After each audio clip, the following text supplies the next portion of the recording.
About blogging. Many authors have a blog. I don't know if you have one. Do you have one? And if you do, what kind of results has it had for you? I have one, but I haven't updated it in a long time. Like maybe once a year I'll put something interesting or new on it. Mm-hmm.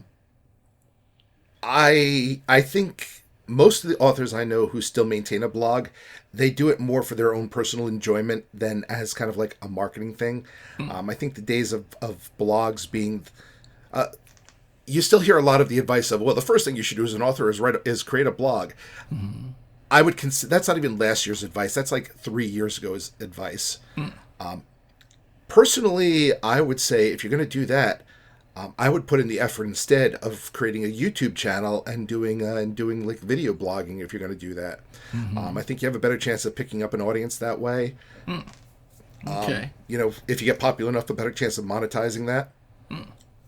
I do have a YouTube channel too.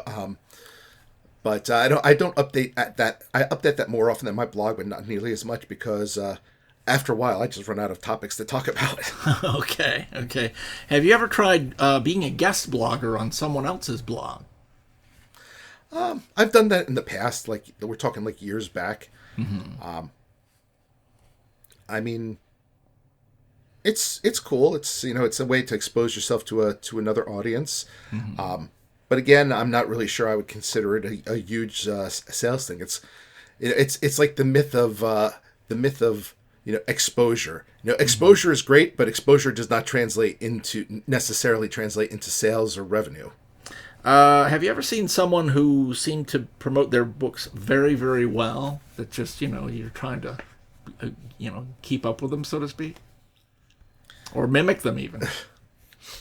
I think a lot of authors do to a degree. Mm-hmm. You kind of pick. I mean, because one, you can tell who's selling. I mean, the reality is you never know what all of somebody's tricks or trades are. Mm-hmm. But I can go to and look at somebody's book blurb, or I can go and look at Facebook advertising, and sometimes I'll just see people who are putting out stuff, and I'm like, wow, that is so much more clever than what I'm doing. Mm-hmm. And it's not so much aping them as much as trying to figure out, okay, what are they doing better than me, and how can I do it better than them now? Mm-hmm. But I think that happens all the time. Mm-hmm. Just seeing somebody clever, and it just rings a bell, and you're like, wow, you can actually do that. That's brilliant. Why am I so stupid that I'm not doing that? Okay. Have you ever tried something that just flopped? I mean, it just totally didn't work. Oh, of course.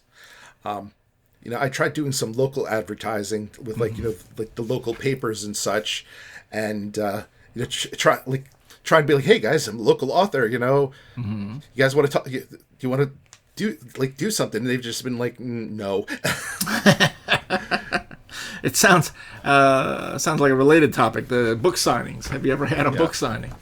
Oh, I've done plenty of book signings. Although, I mean, the reality is, I won't lie. I've done pretty well for myself. I've sold multiple hundreds of thousands of books, and it's funny. I called up my local Barnes and Noble to try to get a book signing, and you would have swear I was just some dirty guy just wandering off the street, just peeing in one of their aisles. They were just like, "Get lost, loser."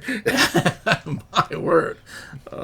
Okay. But that said, I've also done book signings that have done really well. The podcast I'm on, it's called Authors and Dragons, and from the title, it's all of us in it are authors.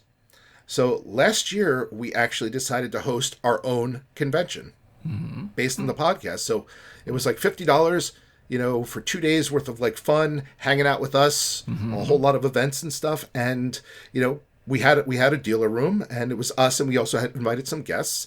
And I mean, the lines were ridiculous. Wow. Okay. Cool. How when was that? That was, of course, before the coronavirus, I suppose. Yeah, that was last was it August or July? It was last summer. Ah, okay. Let's see. Before I let you go, is there anything I wouldn't even think to ask about that you could give pointers to maybe a newer author just starting out with promotion, advertising, and such? I mean, I would say. Social media isn't for everybody, but if you're going to do social media, be a real person, be yourself. Don't just be like a spam bot. People can, especially on Twitter. Twitter is full of so many just fake accounts and bots, and people can smell that a mile away. Like a lot of people who say Twitter doesn't help them market. I like using Twitter because I do a little bit of automated marketing on there, but 99% of what's on there is me. And as a result, I have conversations with people. I get to know people. And that builds relationships. And in turn, those have been people who have have said, you got a book, maybe I'll try it. And it's like, not only do you get to meet people, which is a reward by itself, but hey, you might actually sell a book just by being a real person, by being yourself. Okay. Well, I appreciate you taking the time for the interview. It's great stuff. I appreciate you having me on. Thank you very much.